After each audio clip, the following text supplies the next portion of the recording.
Affinons maintenant l'analyse de la complexité. Nous avons vu que pour le tri par sélection, la complexité meilleur cas et pire cas, c'est ρ de n au carré.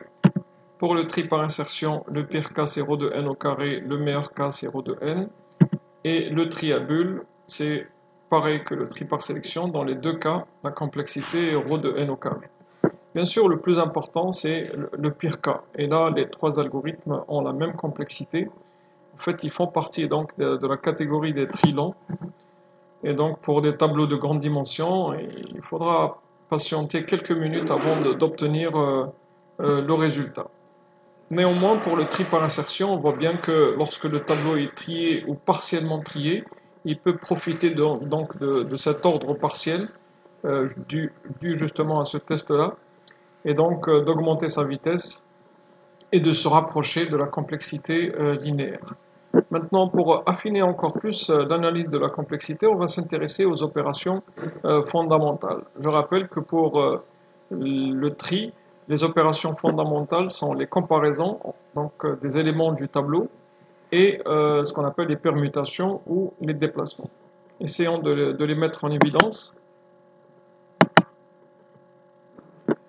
Donc pour les comparaisons dans le tri par sélection, il se trouve à ce niveau-là, où on compare donc les éléments du tableau entre eux.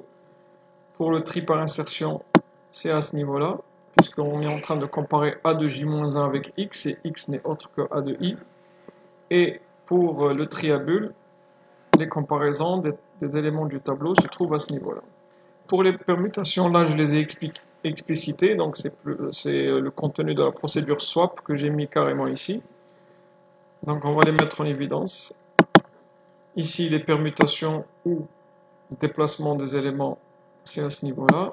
Pour le tri par insertion, voici l'instruction de déplacement. Et enfin, pour le tri à bulles, voilà, ce sont ces trois instructions-là qui représentent le contenu de la procédure swap.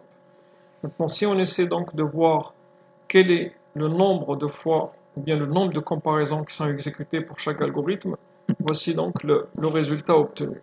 Bien sûr, la complexité globale dans le pire des cas, c'est la même. Donc, ce sont les trois algorithmes sont équivalents, et c'est ça le plus important. Maintenant, en matière de comparaison, on peut voir que dans les trois algorithmes, les comparaisons font partie de la deuxième boucle, c'est-à-dire la boucle intérieure imbriquée. Donc, pour le tri par sélection, pour le tri par insertion et pour le tri à bulles. Les comparaisons font partie de la deuxième boucle. Par contre, pour les déplacements, on peut voir que les permutations, pour le tri par sélection, elles se trouvent au niveau de la boucle externe. Donc là, on cherche le minimum.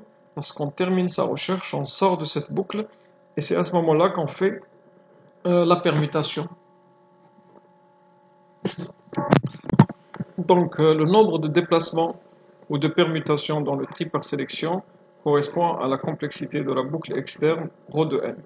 Par contre, pour les deux algorithmes, les déplacements ou les permutations se trouvent à l'intérieur de la boucle imbriquée, de la boucle interne, et donc leur complexité c'est ρ de n au carré. Donc on peut à partir de là voir que le tri par sélection est meilleur au moins au niveau du nombre de déplacements, et je pense que pendant les animations qu'on a fait pour les trois algorithmes, on peut remarquer que le tri par sélection fait le moins de déplacements par rapport aux deux autres algorithmes. Une dernière remarque concernant la complexité spatiale, on peut remarquer que les trois algorithmes utilisent trois variables isolées, deux indices et une variable auxiliaire. Donc ça correspond à une complexité spatiale constante, ρ de 1, contrairement au tri qu'on va voir juste après, qui utilise un tableau intermédiaire. Et donc ce n'est pas le cas ici dans ces algorithmes.